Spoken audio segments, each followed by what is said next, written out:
Shalom. All praises to Yahweh Ba'ashem Yahushua Ba'ashem HaRakah Kodash. Double honors unto the elder apostles of Great Millstone of Well.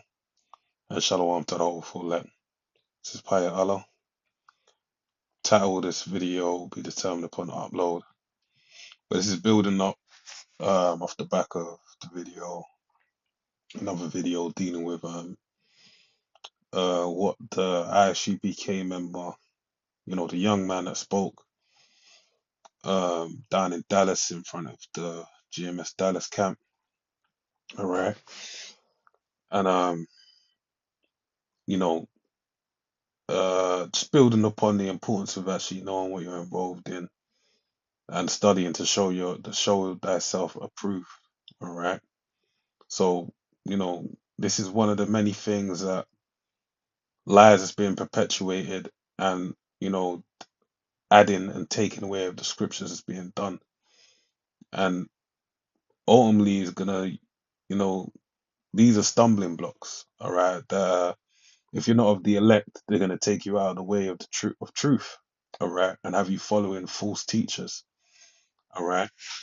So this is why we do these things in defense of the gospel to correct you, to make you privy to the understanding of the Bible, because we have not shunned to show you, the whole truth, as Paul said. All right. So we're here to correct all manner of folly, lies, and misguidance. All right. So you can get the full doctrine. So the main thing is, what's known today as a rape doctrine, all right? Because they say us at Great Millstone, we teach that you can go out and rape women, which is not what we teach. What we teach is the truth according to the Bible. And there's a law that basically deals with the occasion of rape. Just like out here, you have common law and, the law system in the United States of America, which is based on the British law system, all right? I'm over here in Britain. But with that being said, the point is that there's laws in place for when rape happens. And this shows you where it comes from, the Bible. All right, the Heavenly Father is, basically not the author of confusion, and He's given us a way to resolve these issues when they appear in society. And lo and behold, as law willing, as I go through this lesson, I'm going to show that there's a reason why this was in place because it gives you an example, all right, later on down the line as to where the reference of this law is being put into practice. All right. So let's get into it. This is book of Deuteronomy 22 and 22. If a man found lying with a woman married to an husband, then they shall both of them die, both the man that lay with the woman and a woman, so shalt thou put away evil from Israel. So this is basically if they be found, if a man and a woman, or should I say, a married woman is found with a man that is not a husband, then basically both the adulterers, the man and the woman that committed the act of adultery, shall be put to death. All right, because why? It's evil in the midst of Israel. So this way, you cut off the curse, the plague. All right, before Israel. And the showing of this will basically make it as to where the righteousness, the righteousness of marriage to becoming one flesh will be upheld with great esteem. Okay, verse 23. If a damsel that is a virgin be betrothed unto an husband, and a man find her in a sea and lie with her, all right. So if a young woman, all right, basically is a virgin and she's been betrothed, given in the hand of marriage, as they say it today, but given in marriage unto a man, basically for them to commit the act of sex, which is the act of marriage. All right. If she's been given, a parent sat down and said to another, in the man, the husband to be's parents, look, this is our daughter. We're gonna promise you to her in marriage, and she's going to give it to you on this day, whatever, whatnot. All right. She's basically set up with what they'll call today engagement. Verse 24. Then ye shall bring them both out unto the gate of the city, and ye shall stone them with stones that they die. Okay? So if they basically so like, let me read that again, because I don't think I've read the whole thing. If a damsel that is a virgin be betrothed unto an husband, and a man find her in a city and lie with her, so she commits the act of adultery with a man that is not a husband to be. Verse 24. Then ye shall bring them both. All right, the man that committed the act of adultery and damsel that is betrothed to be married. All right, they shall be. Then ye shall bring them both out onto the gate of the city. Yeah, you're gonna bring them out onto the gate of the city. Bring them to the gate, outside the gate of the city, and ye shall stone them with stones that they die. All right, they'll be stoned to death. The damsel, because she cried not, being in the city, and the man, because he have humbled his neighbor's wife. All right, and we understand the law of the neighbor. When you deal with the laws that are, for the Heavenly Father, there's two great laws: the golden rule. Well, sorry, not the golden rule. The first one being to have, love the Most High with all their heart. All right, and the golden rule, treating your neighbor how you'd like to be treated. Those are the two rules that basically the whole law is built upon. And this shows you why. All right, because committing adultery with your neighbor, your brother's wife, is a great sin. All right, it's an act of evil against your neighbor. And it shows that you don't love and respect the Heavenly Father or fear Him even more so. So thou shalt put away evil from among you. But if a man find a betrothed damsel in the field, and the man falls her, so this is in the city, but now speaking about in the field. But if a man find a betrothed damsel, and the point being as well, she had to shout, she had to scream. All right, you got to take that in. It really shows you a woman is really defenseless, but the only thing she has is what? Her scream. Okay, that's her superpower.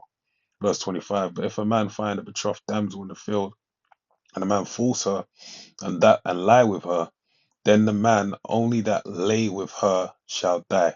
Okay, so what's gonna happen? The man that laid with her is gonna die because she screamed, trying to stop it happening in hopes that someone would come to her aid and rescue. Verse 26. But unto the damsel thou shalt do nothing. There is in the damsel no sin worthy of death. All right, so if a woman gets raped, but she screams because she's, betrothed onto another man, and, nothing happens, but they be found, then basically, the man that committed the rape, she's screaming as a sign of no, it's not to be done. She isn't with it. First, when a man rises against his neighbor and slayeth him, even so is his mouth. So it's likened on this raping of the woman that's betrothed onto another man, all right? And she screams, and a man rapes her. It's likened onto a man just rising up against his brother and murdering him. Okay, that's how, and this is where this spirit of today with rape really lies, because this is the energy behind it, and rightly so. All right, because in most degrees, rape usually comes with rape, murder, or some kind of degenerate kind of behavior. All right, so understand when we're speaking to it, there's what do you call it? Balances and measures. All right, is it balances and measures? Trying to think. Balances and measures. Balances.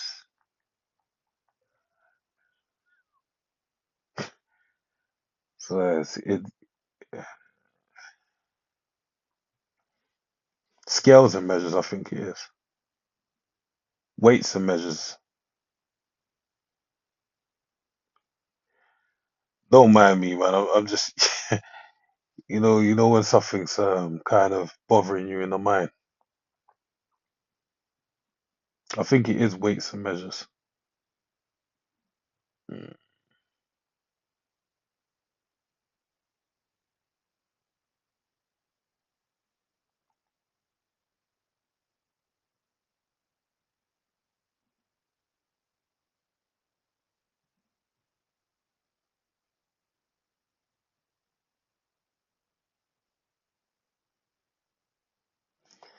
Mate, forget I even did it. All right, I'll read on. Verse 27. For he found her in the field, and the betrothed damsel cried, and there was none to save her.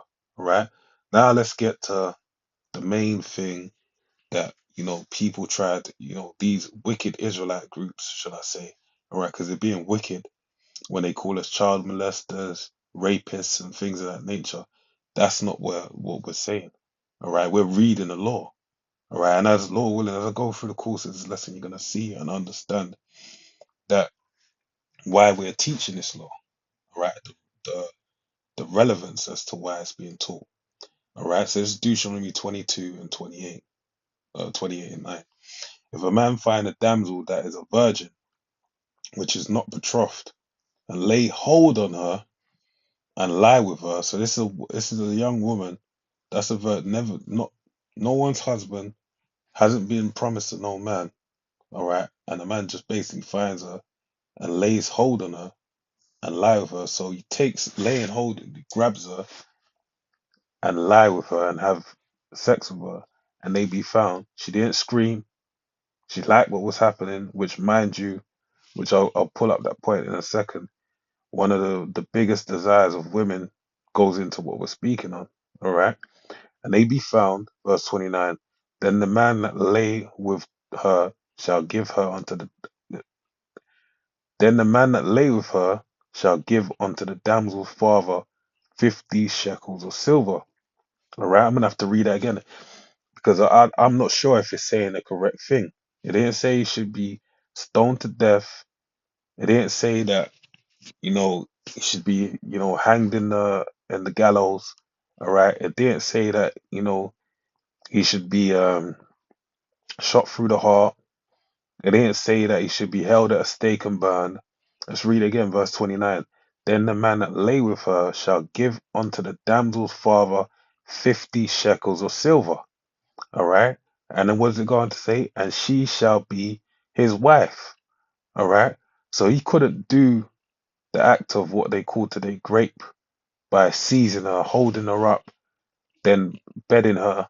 All right, being found with her, and then just say, "Oh, that was nice. Let's do it again sometime. Time to keep it moving." No, he had to pay a dowry according to that of the wife of a wife to her father. All right, for taking of his possession, and that's going to be his wife forever because he have humbled her. He may not put her away all his days, so he's not allowed to divorce her. All right, so that was your wife now. That was a law as concerning um it. Verse 30. Okay, no, that's not that's not relevant to this. Okay, so now let's look up this word to take hold. All right,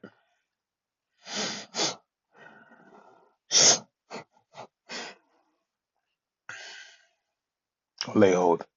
The word there for take hold or lay hold is for push. All right, for push, and it says to catch, handle, lay hold. All right, take hold of, seize, wield.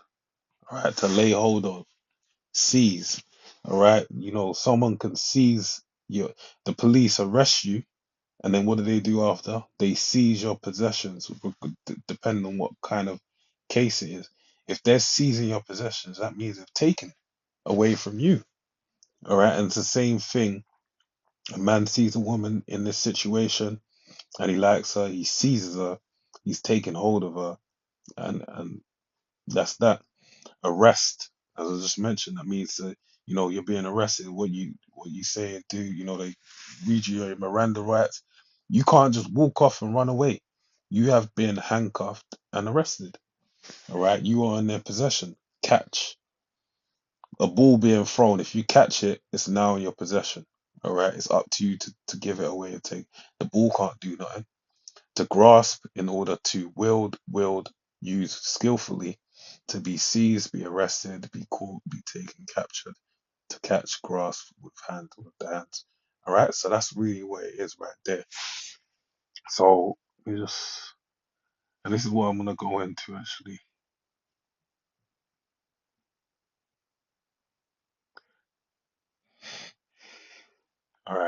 So now when you see uh, the concordance results showing its use within the KGV, you have this great example here in the book of Genesis 39 and 12. Let's take a look at it. All right.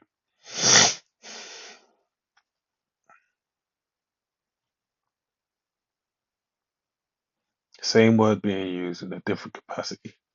All right.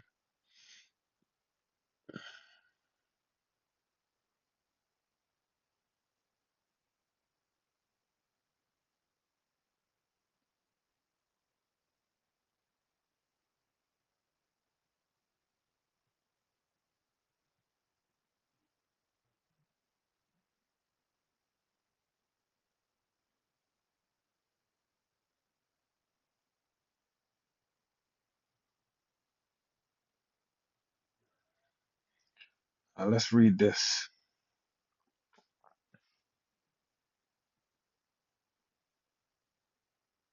So it's the book of Genesis 39 and 8. All right. Um, oh, I'll start with verse 7. Sorry. So Genesis 39 and verse 7, it says, "And it came to pass after these things that his master's wife cast her eyes upon Joseph, and she said, 'Lie with me.'" All right. So this is talking about Joseph, gaining favor with the Pharaoh. All right. And basically, he attained a level of fame. His wisdom was regarded highly. All right. He was well favored in the midst of them all. All right. And only as it says there, the house of Joseph, house of Joseph, the the Egyptian's house was being blessed for Joseph's sake. All right. Excuse me. Bear me one second.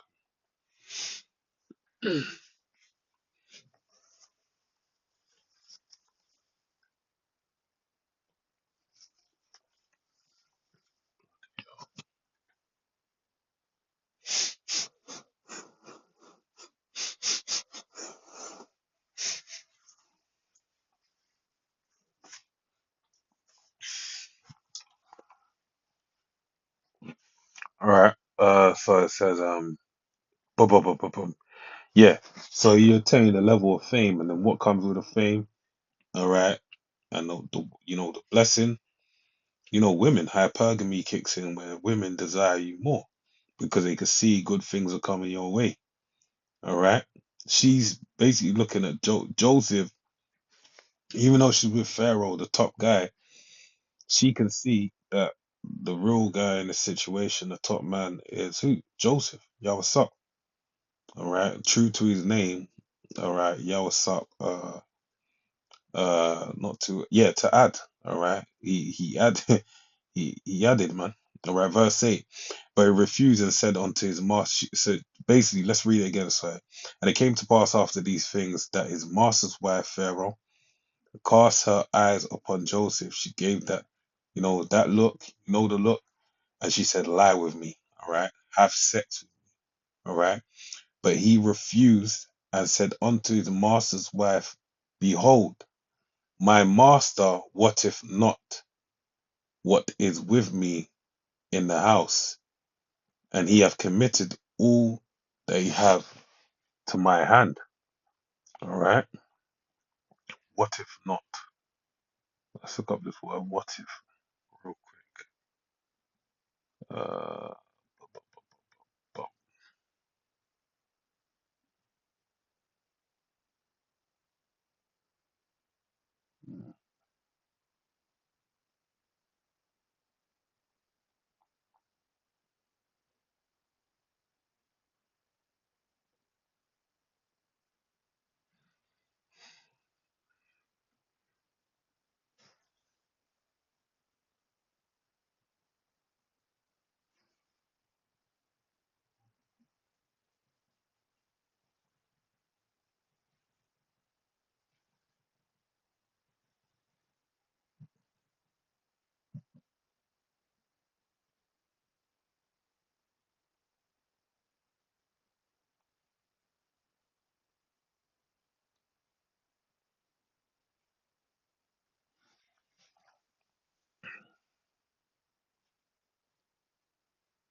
What the hell am I reading?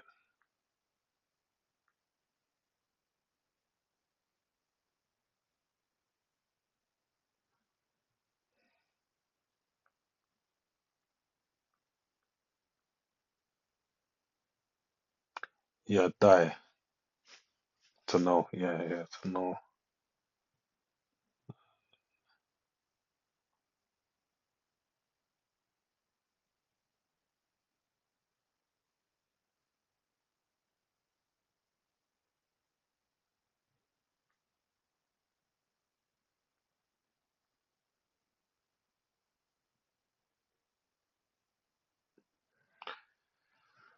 All right.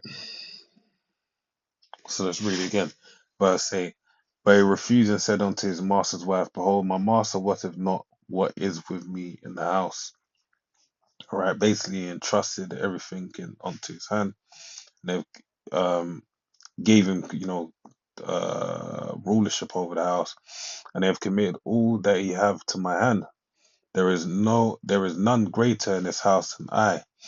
Neither have he kept back anything from me but thee, because thou art his wife, which is respectful. All right, because I mean respectful.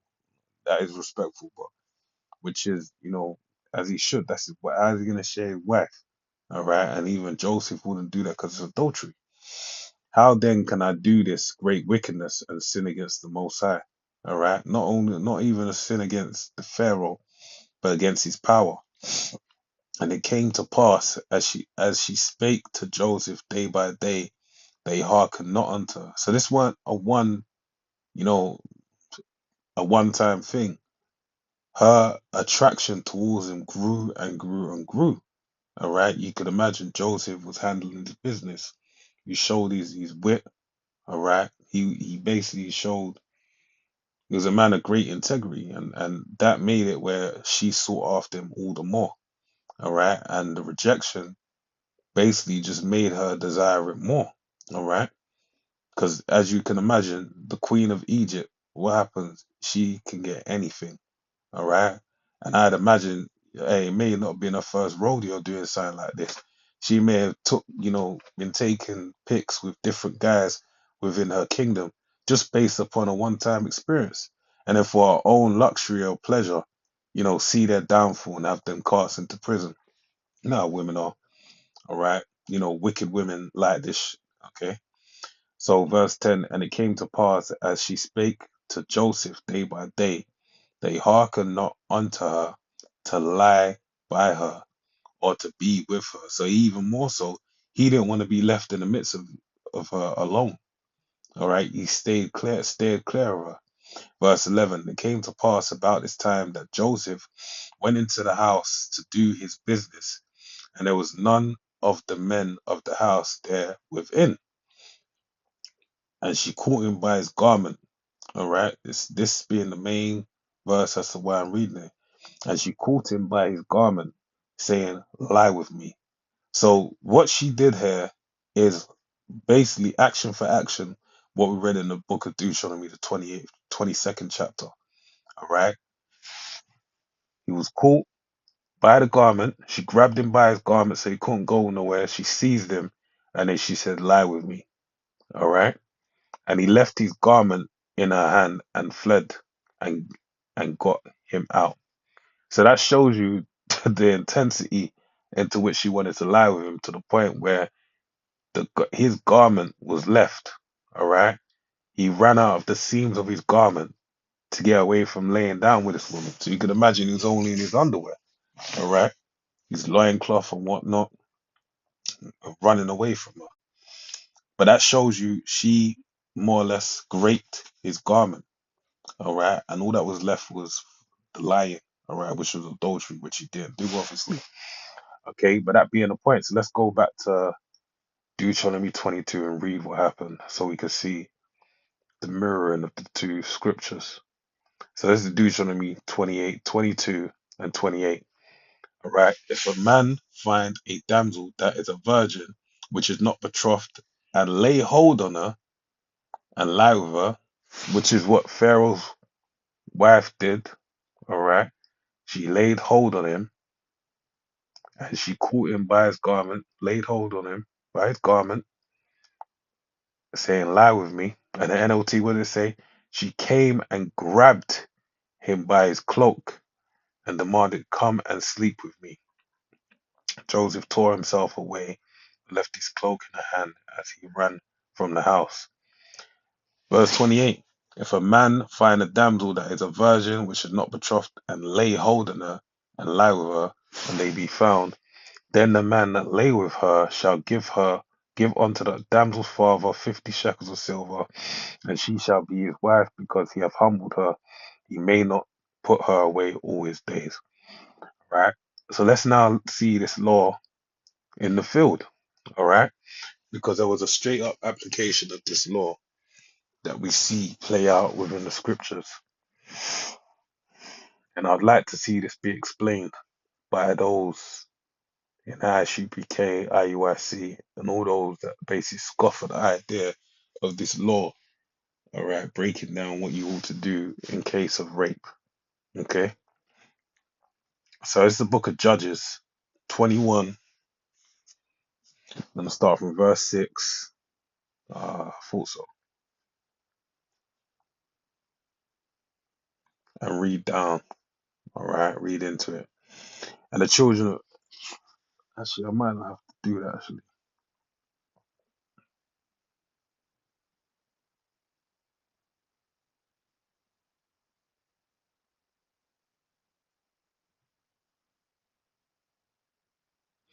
Let's read it. I'll read through it quickly. All right, so verse 6.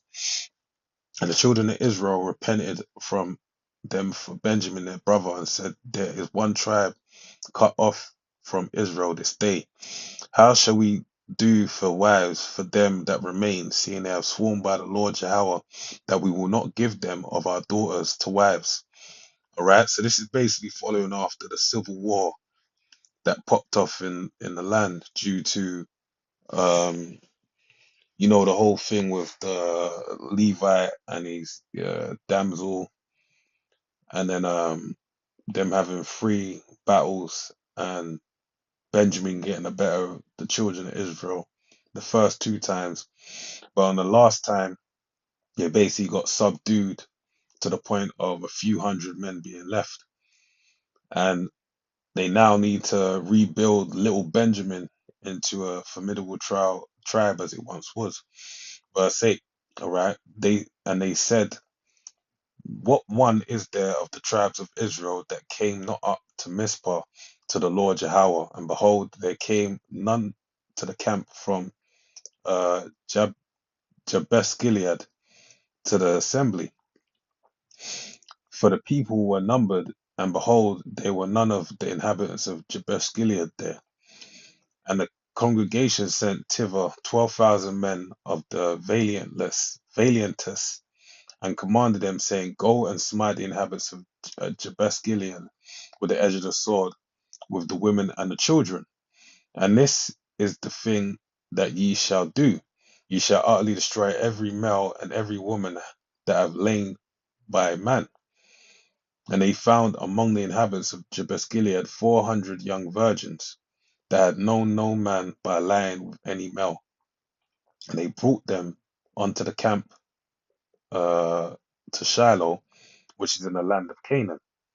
And the whole congregation some to speak to the children of Benjamin that were in the rock Rimmon, and to call peaceably unto them. And Benjamin came again at the time, and they gave them wives which they had saved alive of the women of Jabesh Gilead. And yet so they sufficed them not. All right, so basically those 300 damsels were not enough, all right, to suffice the children of Benjamin to all have wives.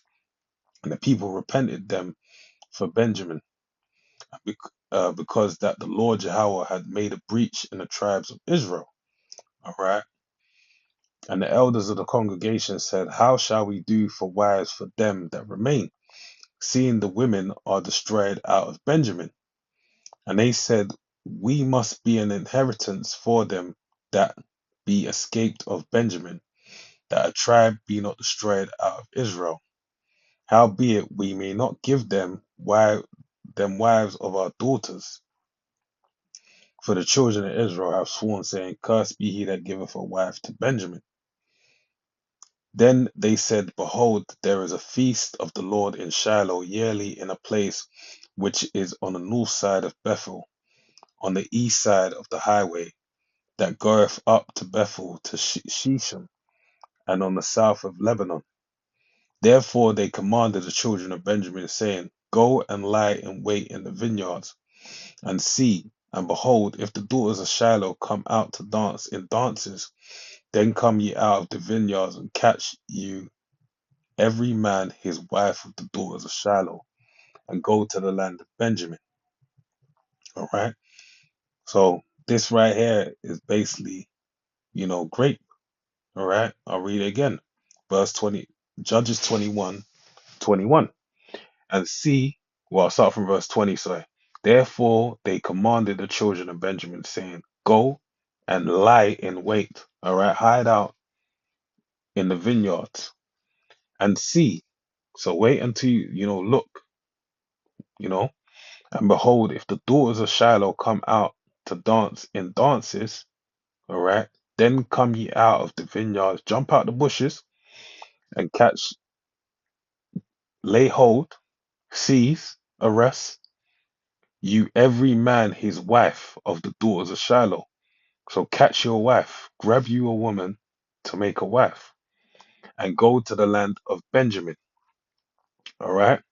So take them back to your land, and it shall be when their fathers or their brethren come unto us to complain, that we will say unto them, Be favorable unto them for our sakes, because we reserved not to each man his wife in war. All right. For ye did not give unto them at this time that ye should be guilty. Okay. So basically, they circumvented that because, as you can see with the law, all right, these women weren't betrothed. They're free pickings. But according to the vow that they made, they said they weren't going to give. Verse 18, it says that they weren't going to give their you know they weren't going to give a wife unto Benjamin. But if they took them, that was a way through it, and I was in accordance to what the law in the book of Deuteronomy, the 22nd chapter. So this is where these things apply. All right, this is the application of that law. This is why you gotta know what you're doing, man. All right. Verse 22. And it shall be when their fathers and their brethren come unto us to complain, that we shall say unto them, Be favorable unto them for our sakes, because we reserve not to each man his wife in the war, for ye did not give unto them at this time that ye should be guilty. You didn't say, Here, take my daughter. All right. They took your daughter. And the children of Benjamin did so, and took them wives according to their number of them that danced, whom they caught, and they went and returned unto their inheritance, and repaired the cities, and dwelt in them. And the children of Israel departed thence at that time, every man to his tribe and to his family, and they went out from thence, every man to his inheritance. In those days there was no king in Israel. Every man did that which was right in his own eyes. All right. So let's build upon that,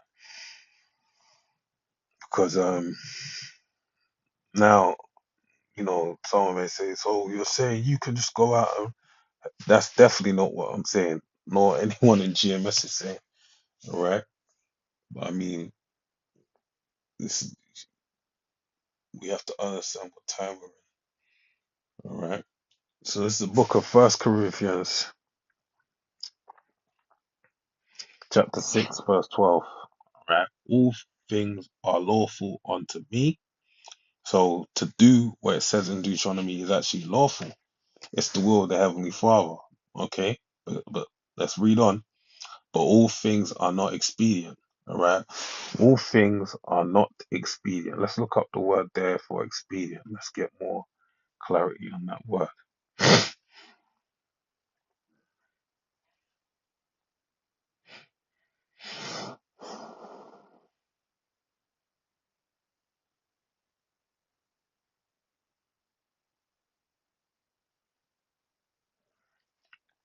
So this is expedient. Strong's G 4851. Sum ferro. Sum ferro. Sinfero, okay, which means to bear or bring together, to bear together or at the same time to carry with others, to collect or contribute in order to help, be profitable, be expedient. So you can say be profitable. All right. All things are not profitable. They're not good for you. All right. XPD.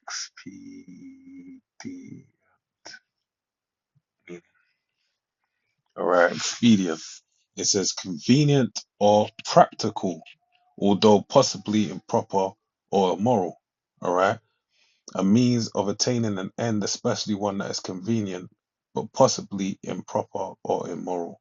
All right. So that's really it. Like, yes, you could do it. It's lawful in what we're saying, but it may not be the best way to really put it. Is the other way is it's moral to do so, but it's not practical to do so. All right, because it may give you more problems than what it's worth. Because right now, what time are we in? We're in a time, as it tells you in Judges 5 and 11, in the place of drawing waters and hewing wood, there you shall rehearse the righteous acts. All right. So we're on rehearsal right now. All right. So it says, they that are delivered from the noise of the archers in the place of drawing water, they shall rehearse the righteous acts of the Lord. So we're doing a rehearsal, a dress rehearsal of all the Lord's statutes and commandments. But guess what? The grace that the Heavenly Father has granted us through His Son Yahweh Shai, right, allows us to make up for any shortcomings that we to make up for all our shortcomings. So with that being the case, these things are not, to do certain laws are not expedient. So we're not telling you to go out there and do these things. We're in a wicked and adulterous generation. You might even try and commit to this, and it might run for a moment. But guess what? Being in a wicked and adulterous generation, who knows what could wind up happening later on down the line, or the traumatizing things that could bring about to the. I don't want to sound like trying to be like politically correct or nothing. But you never know how things can play out later on down the line, man. There's a lot of, demons working out here, man. And they can play on the minds of people and do different things. So that's why, these things don't always work in your favor. Right? So let me read it again. First Corinthians 6 and 12. All things are lawful unto me, but all things are not expedient. All things are lawful for me, but I will not be brought under the power of any. All right. So, we're rehearsing the righteous acts. They ain't something we're saying to do, but in accordance to the law, that's what would happen. All right. Just like it says, when you see someone that a man lies with another man, what are you meant to do? All right. According to the law, they're meant to be slayed. All right. But then are we doing that? Hell, no way. Because we're in it tells you in the book of Romans 13 that you ought to abide by the law. All right. And this man that basically runs it, he don't bear that sword in vain. All right. You go against the grain in this kingdom, you will be dealt with. So we're walking a fine line as far as concerning keeping the law statutes of the Heavenly Father and basically living in this world waiting for the Lord to return. So with that, I pray we're edified to the next one. Shalom.